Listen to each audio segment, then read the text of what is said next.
అనుకోలేదే నువ్వు నాకు అమ్మని ఒక్క నిమిషమైనా ఉండలేనే నువ్వు లేనిదే 9 నెలలు మోసి నన్ను కన్నావా నా జానమ్మ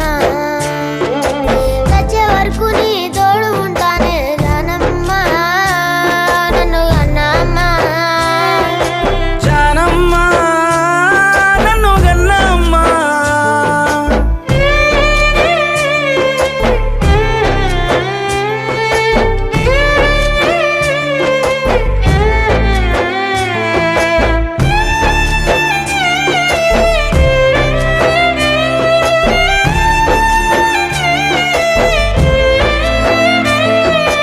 గుప్పెడు మెతుకులు తినడానికి లేకున్నా కొండంత కష్టం పడ్డావే ఎన్ని అవమానాలొచ్చిన అట్ట గుండెల్లో దాసుకున్నావే